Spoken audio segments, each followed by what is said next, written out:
അപ്പോൾ ആദ്യം നമുക്ക് ഫസ്റ്റ് ക്വസ്റ്റ്യൻ 1 മുതൽ 5 വരെയുള്ള ക്വസ്റ്റ്യൻ ഈ തന്നിരിക്കുന്ന ഡെപ്ത്സ് ഓഫ് ഗ്രാറ്റിറ്റ്യൂഡ് എന്ന് പറയുന്ന പാരഗ്രാഫ് വായിച്ചിട്ട് വേണം ആൻസർ ചെയ്യാൻ. അപ്പൊ നമുക്ക് 1 to 5 നോക്കാം. First, house the lighting described in the train compartment ആണ്. അപ്പൊ നമുക്ക് ആദ്യത്തിന്റെ ആൻസർ വരുന്നത് there was little light in the compartment എന്നുള്ളതാണ് ആൻസർ കേട്ടോ. there was little light in the compartment. Second question വരുന്നത് who according to the narrator would have been the happiest at her good fortune ആണ്. അപ്പൊ രണ്ടാമത്തതിന്റെ answer her father ആണ്. മൂന്നാമത്തതിന്റെ answer the thought about her father ആണ്. 4 B ആണ് കേട്ടോ. ഇതിങ്ങനെ കാണിച്ചു തരാം. 4 B ആണ്. she was going to receive the Nobel Prize ആണ്. 3 പറഞ്ഞു നമ്മള്. ഇനി 5 ഉണ്ട്.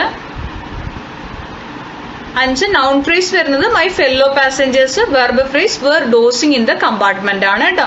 ഇനി 6ാമത്തെ ഈ ഒരു പോയട്രി വായിച്ചിട്ട് nothing twice എന്ന് പറയുന്ന ഈ ഒരു പോയം വായിച്ചിട്ട് നമുക്ക് 6, 7, 8, 9 ആൻസർ ചെയ്യണം. അപ്പൊ 6ാമത്തതിന്റെ ആൻസർ വരുന്നത് this expression carries connotations of speaking without purpose. 7ന്റെ ആൻസർ വരുന്നത് ബി ആണ്. 7B. A rose with hue and scent ആണ്. 8ാമത്തതിന്റെ answer it reflects a deep awareness of time passing. it reflects a deep awareness of time passing ആണ്. 9 rhyming scheme ആണ് ചോദിച്ചിരിക്കുന്നത്. ഇതിൽ നമുക്ക് റൈമിംഗ് സ്കീം എന്ന് പറയുമ്പോൾ ഇതാ ഈ ടങ്ങും ഫ്ലങ്ങും വരും. അപ്പൊ ഇത് എ, ഇത് ബി, ഇത് എ, ഇത് ബി. ഓക്കെ, അപ്പോ എ ബി ആണ് വരിക കേട്ടോ. എ ബി എന്ന് പറഞ്ഞിട്ട് വരും റൈമിംഗ് സ്കീം. ടങ്ങും ഫ്ലങ്ങും അതുപോലെ ആക്സിഡന്റും സെന്റും. അപ്പോൾ ഇതാണ് വരിക. എ ബി എന്നാണ് റൈമിംഗ് സ്കീം വരിക. അപ്പൊ 1 മുതൽ 9 വരെയുള്ളതിന്റെ ആൻസർ ആണ് ഇവിടെ കൊടുത്തിരിക്കുന്നത്. ആൻസർ കണ്ടില്ല എന്നൊന്നും ആരും പറയരുത്. 1 മുതൽ 9 വരെയുള്ള ക്വസ്റ്റ്യൻസിന്റെ ആൻസേഴ്സ് ആണ്, വേണ്ടവർ നോട്ട് ചെയ്യുക. അടുത്തത് നമുക്ക് 10ാമത് തന്നിരിക്കുന്നത് നത്തിങ് ട്വൈസ് എന്ന് പറയുന്ന പോയത്തിന്റെ ലൈൻസ് ആണ്. അതിന്റെ അപ്രിസിയേഷൻ നമ്മൾ എഴുതണം. അപ്രിസിയേഷൻ എഴുതുമ്പോൾ തീം, ഇമേജ്, പോയറ്റിക് ഡിവൈസസ് എല്ലാം ഉൾപ്പെടുത്തിയിട്ട് വേണം എഴുതാൻ. അപ്പൊ നമുക്ക് അപ്രിസിയേഷൻ നോക്കാം. 10th The central theme revolves around the idea that life's experiences are unrepeatable. It emphasizes the fleeting nature of time and encourages us to embrace each moment, recognizing its singularity and valuing the present. The poetic devices to enhance the poem's impact as life's matter presented as a course that cannot be repeated, highlighting its singular nature. The class and summer, simple eyes, opportunities, and the passage of time, emphasizing the finality of each moment. The initial tone is reflective and slightly melancholic, acknowledging the sorry fact of life improvisation. However, it shifts towards acceptance and appreciation of the present moment.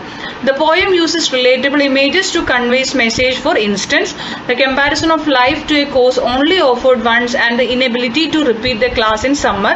We will illustrate the idea of unrepeatability and the lack of a second chance in life.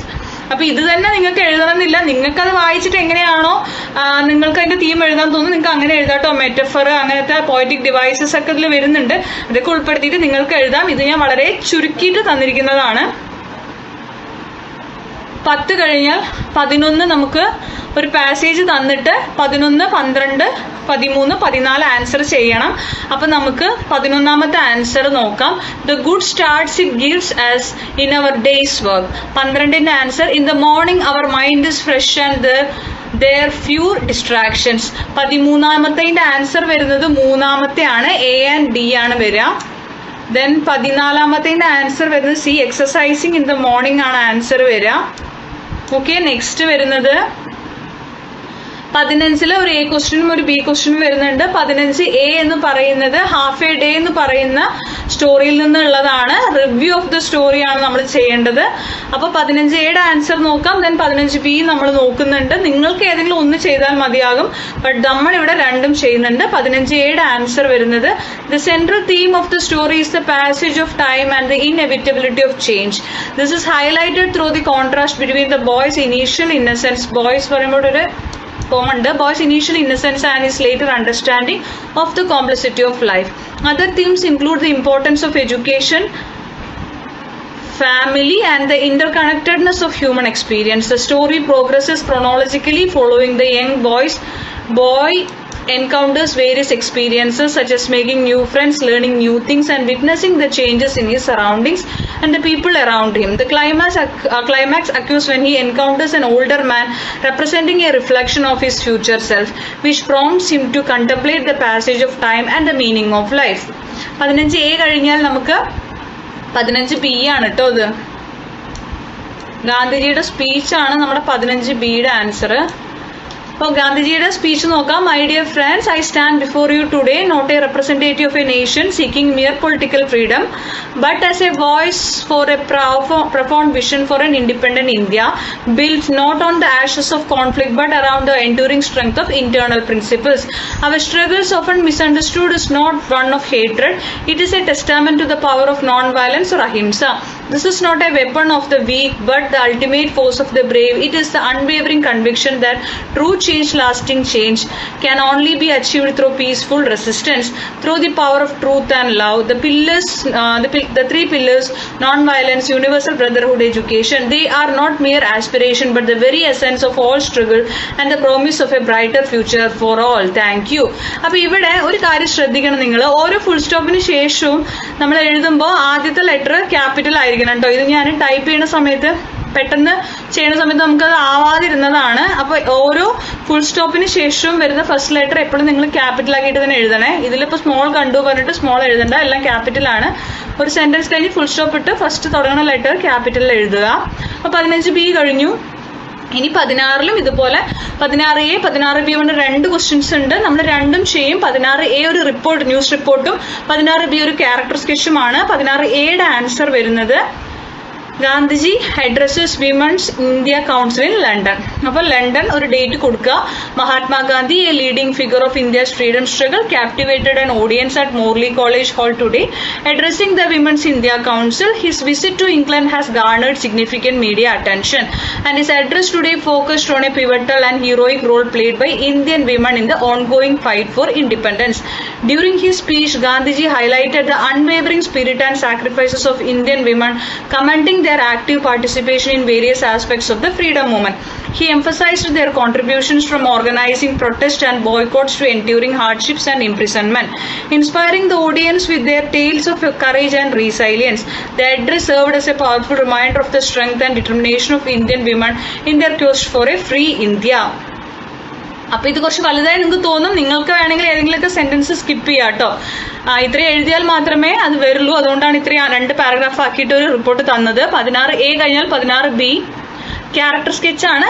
Selma ലാഗർലോഫിന്റെ father. Selma Lagerlof's father was a significant and influential figure in her life, profoundly shaping her development as a writer and ultimately contributing to her achievement as a Nobel laureate. He instilled in her a deep love for literature and storytelling, particularly through his sharing of fairy tales and sagas of heroes. This early exposure to imaginative narratives ignited her passion for writing and provided a rich foundation for her own creative works. He was a source of inspiration and intellectual stimulation, nurturing her literary inclination and fostering an environment where her talents could flourish. His influence is evident in the themes and narrative styles present in Lagerlof's acclaimed works, demonstrating the enduring impact of his character and guidance on a remarkable literary journey. അപ്പോൾ hint വെച്ചിട്ട് നിങ്ങൾക്ക് എഴുതാവുന്നതാണ്. 16B ഇതാണ് character sketch വരിക. ഇനി 17Aയും 17Bയും ഉണ്ട്. Same Salma ലാഗർലോഫിനെ കുറിച്ചിട്ട് തന്നെയാണ്. അവിടെ നമുക്കൊരു പാരഗ്രാഫ് ഉണ്ട്. ഇമ്പോർട്ടൻസ് ഓഫ് റീഡിംഗ് ആണ് പാരഗ്രാഫിൽ ഉൾപ്പെടുത്തേണ്ടത്. അതുപോലെ ഒരു നറേറ്റീവും നമ്മൾ തയ്യാറാക്കണം. ഞാനിവിടെ 17Aയും 17Bയും തരും. നിങ്ങൾക്ക് ഒരെണ്ണല്ലേ എക്സാമിന് എഴുതാനുള്ളൂ. 6 മാർക്കിന്റെയാണ് കേട്ടോ. അപ്പോൾ ഇമ്പോർട്ടൻസ് ഓഫ് റീഡിംഗ് നോക്കാം. As exemplified in Selma Lagerlof's depths of gratitude, the act of reading holds profound importance, serving as a cornerstone for intellectual and emotional development. Lagerlof's indebtedness to her father for introducing her to the world of fairy tales and heroic sagas underscores how reading cultivates imagination, broadens horizons, and instills a love for learning. Through books, individuals gain access to diverse perspectives, historical accounts, and timeless wisdom, fostering empathy and critical thinking skills. Reading not only provides entertainment but also enriches the soul, shapes moral values, and equips one with the knowledge and understanding necessary to navigate the complexities of life. It is a gift that once received continues to yield immeasurable returns throughout a lifetime. അപ്പോൾ ഇതാണ് നമ്മൾ ആ റീഡിങ്ങിനെ കുറിച്ചുള്ള importance of റീഡിങ്ങിന്റെ വരിക. ഇനി 17B നമുക്കൊരു narrative ആണ്. ഇതിൽ 3 പാരഗ്രാഫ്, 3 കുറച്ചധികം പാരഗ്രാഫ് ഉണ്ട്. നിങ്ങൾക്ക് വേണമെങ്കിൽ ഇത് ചുരുക്കാട്ടോ. ഇതിപ്പോ നറേറ്റീവ് ആയതുകൊണ്ടും 6 മാർക്ക് ആയതുകൊണ്ട് ഇത്രയും വലിച്ചു നീട്ടി ഉൾപ്പെടുത്തിയിരിക്കുന്നതാണ്. നിങ്ങളത് ചുരുക്കി 2 പാരഗ്രാഫൊക്കെ നിങ്ങൾക്ക് ആക്കാം. എന്താ ഇത്ര കൂടുതലൊന്നും ചോദിക്കരുത്, എഴുതി വന്നപ്പോൾ അത് അങ്ങനെ ആവുന്നതാണ്. You know, I often think about how much I owe to so many people who helped me become the writer I am today. It was not just about learning the craft, it was about the encouragement, the insights and even the challenges they presented. I remember my old teacher, Miss Anna. She was the first one who truly saw a spark in my writing. Even when it was just clumsy attempts at poetry, she had always find something positive to say, but also gently pushed me to refine my language and explore deeper themes. Her belief in me was a constant source of motivation. And then there was my grandmother with her endless stories of folklore and legends. She instilled in me a love for storytelling and a deep connection to our cultural heritage, which became a wellspring for so much of my work. I wouldn't have known where to find my voice without her tales echoing in my mind. Even some of the critics, though their words could sometimes sting, played a part. Their critics, when considered thoughtfully, helped me to sharpen my skills and understand my weaknesses. It's a humbling process but a necessary one for growth. So many people in so many ways contributed to who I am as a writer. I truly believe that every artist stands on the shoulders of giants, and I am eternally grateful for those who lifted me up. ഇതാണ് answer വരുന്നത് കേട്ടോ. Next വരുന്നത് 18A 18B ആണ്. 18A എന്ന് പറയുന്ന ഒരു കോൺവെർസേഷനും 18B ഒരു diary എൻട്രിയുമാണ്. അപ്പൊ നമുക്ക് നോക്കാം. 18A. Boy, hi, are you new here too? Student, yes, first day. I am a bit nervous to be honest. Boy, me too. It's so much bigger than I thought. What do you think we will do first? Student, I heard we will learn to read and write. Boy, I hope so. I wonder if the teachers are strict. Student, don't worry, we have to listen carefully. Boy, yes, you are correct. Student, but at least we will have friends, right? It's better than being home alone all day. Boy, definitely, together later. Student, it sounds good. Okay. 18A കഴിഞ്ഞാൽ 18B എന്ന് പറയുന്നത് diary entry ആണ്. നിങ്ങൾക്ക് ഇവിടെ ഏതെങ്കിലും ഒരു വർഷത്തിൻ്റെ ഇത് കൊടുക്കാം കേട്ടോ. 2025 കൊടുക്കുക. I returned to my old school today, or what used to be my old school. The changes, they are simply overwhelming. I feel a profound sense of loss, a disconnection from my past, from the very foundations of my youth. The familiar path is gone, replaced by a paved road. The humble, beloved building of my childhood is now a towering, impersonal structure of glass and steel. Where are the old trees under which we played? Where is the simple courtyard where we gathered? Everything is new, efficient, and utterly foreign. The faces of the people too are unfamiliar. Their hurried steps and modern attire is stark contrast to the leisurely pace and traditional dress I remember. I feel like a ghost wandering through a landscape that once held my most cherished memories, now stripped of its essence. The rapidity of these changes is startling, almost violent in its erasure of the past. It's as if time itself has accelerated, leaving me breathless and disoriented. I long for the simplicity, the familiarity, the quiet dignity of what once was. This new world is a stranger to me and I to it. അപ്പം ഇതാണ് നമ്മുടെ ഒരു diary entry വരുന്നത്. ഇതും നിങ്ങൾക്ക് ചുരുക്കാട്ടോ. അടുത്തത് വരുന്നത് പ്രൊഫൈലാണ്. Charlie ചാപ്ലിന്റെ തന്നിരിക്കുന്ന ഹിന്റ് വെച്ചിട്ട് ജസ്റ്റ് എഴുതിയാൽ മാത്രം മതി. Sir Charles Spencer Chaplin, born on April 16, 1889 in Walworth, London, England, was a celebrated actor, comedian and filmmaker. He was also renowned as a director, producer and composer. His notable films include The Kid, The Gold Rush, City Lights, Modern Times and Great Dictator. Chaplin received numerous recognition throughout his career, including an honorary award in 1972, the Best Score Award in 1973 and a Life Achievement Award in 1974. He passed away on December 25th, 1977. അടുത്തത് 20ാമത് വരുന്നത് നമുക്ക് 4 questions ഉണ്ടാക്കാനാണ്. Questions നോക്കാം. തന്നെയാണ് answer കേട്ടോ. From where did Gandhiji receive letters daily? രണ്ടാമത്തെ, what was the content of the letters Gandhiji received? Third, who came to see Gandhiji to renew their friendship? Fourth, what was the relationship between Gandhiji and the English friends, including civil servants? 4 questions ഉണ്ടാക്കാനാണ് പറഞ്ഞിരിക്കുന്നത്, ഉണ്ടാക്കിയാൽ മതി. Next 21, നമുക്കൊരു picture തന്നിട്ടുണ്ട്. ആ picture വെച്ചിട്ട് നമ്മളൊരു story ഉണ്ടാക്കണം. 100 വേർഡ്സ് ആണ്, 100 വേർഡ്സിൽ കൂടാൻ പാടില്ല. അതിൽ ഹ്യൂമൻ ഇമോഷൻസ് വരണം, റിലേഷൻഷിപ്പ് വരണം, സോഷ്യൽ സിറ്റുവേഷൻ വരണം. നിങ്ങൾക്ക് അത് ഒന്ന് എക്സ്പ്ലെയിൻ ചെയ്ത് കൊടുത്താൽ മതി നിങ്ങൾ. അപ്പം ഞാനിവിടെ എക്സ്പ്ലെയിൻ ചെയ്തതാണ്, നിങ്ങൾ ചെയ്യണമെന്നില്ല, നിങ്ങൾക്ക് വേറെ കൊടുക്കാം. The man stood in the murky water, the weight of his past pressing down. He remembered the flood that had swept away his home, his family, everything. The dark swirling water mirrored the despair in his eyes, yet a flicker of defiance remained. He had faced loss, but he wouldn't be broken. He would rebuild not just a house but a life, honoring the memories that now fueled his resolve. This was not an end but a painful solitary beginning.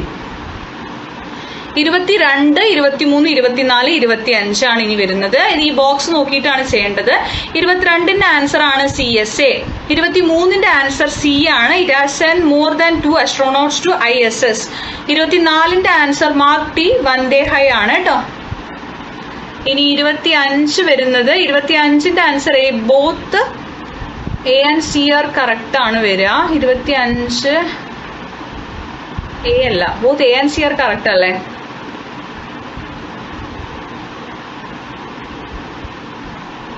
ഒരു minute. വാലേരി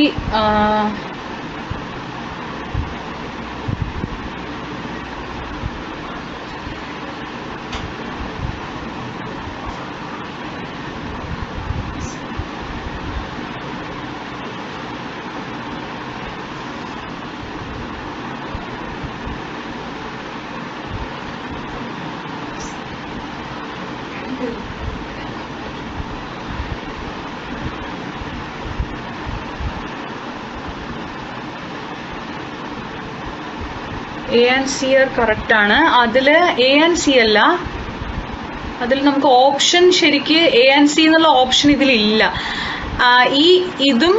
ഇതും correct ആണ് കേട്ടോ. 25ന്റെ answer. 26 സണ്ണിന് ഫാദറിനെ തന്നിട്ട് the son said that he didn't like to stay away from home. അതാണ് എയിൽ വരിക. B, the father replied that he had to go to school. അപ്പൊ ഇത് നിങ്ങളൊന്ന് ചെക്ക് ചെയ്യണം കേട്ടോ. 25ാമത്തെ ആൻസർ വലേരി പോളിയക്കോവിനെ കുറിച്ചിട്ടുള്ളതാണ്. അപ്പൊ ഇതിൽ ഞാൻ വായിച്ചപ്പോൾ എനിക്ക് എയും സിയും ആണ് കറക്റ്റ് ആയിട്ട് തോന്നിയത്. നിങ്ങൾ ജസ്റ്റ് ഒന്ന് ചെക്ക് ചെയ്യുക. ഓപ്ഷനിൽ അത് ഇല്ല. ബി ആൻഡ് സി ആണ് പിന്നെ ഉള്ളത്. എ ആൻഡ് സി ആണ് ആക്ച്വലി കറക്റ്റ് ആയിട്ട് വരുന്നത്. ഒന്ന് ചെക്ക് ചെയ്യുക, എന്നിട്ട് എഴുതുക. ദെൻ 27ാമത്തെ 27th വരുന്നത് കൺസിസ്റ്റ്, ബി വരുന്നത് വിത്ത്, സി വരുന്നത് answer numerous, D explored, E എന്താണ് പ്രൂവ് ആണ്, എഫ് എന്താ നീഡ് ആണ് കേട്ടോ. നീഡ്സ് വേണ്ട. ഇനി അടുത്തത് 28 വരുന്നത് 28 എ ഗോ ഓണം എന്നാണ്, ONM ആണ് കേട്ടോ. അടുത്തത് ബി വരുന്നത് ടേക്കൺ ബാക്ക് ആണ്. He was quiet taken back. ഇത് സി വേണ്ട. സി ടേക്കൺ ഓവർ ആണ്. ഇവിടെ എന്തെങ്കിലും മിസ്റ്റേക്ക്, ഗോ ഓൺ ആണ് അല്ലേ? ഇത് ആൻസർ കീയിൽ വന്നതാണ് കേട്ടോ, ഞാൻ എഴുതിയതല്ല. അപ്പൊ എ ഗോ ഓൺ ആണ്, ബി ടേക്കൺ ബാക്ക് ആണ്, C taken over, D burst into, E let up ആണ് കേട്ടോ. നെക്സ്റ്റ് വരുന്നത് 28. 29ാമത് വരുന്നത് എയുടെ അവിടെ വിത്ത് കൊടുക്കുക, ബിയുടെ അവിടെ the, C in, D off. Next 30 വരുന്നത് 30യുടെ ആൻസർ ആദ്യത്തെ ബോക്സിൽ ഇവിടെ R/2 കൊടുക്കുക. A R/2, B when will you leave for Stockholm. ഇത് അടുത്ത C I would have come with you, D are you travelling alone, E would you mind coming to my home and see me. ഈ 5 എണ്ണം നിങ്ങൾ ഇവിടെ കൊടുക്കണം കേട്ടോ. അതായത് ഇവിടെയാണ് നിങ്ങൾ ഫിൽ ചെയ്ത് കൊടുക്കേണ്ടത്.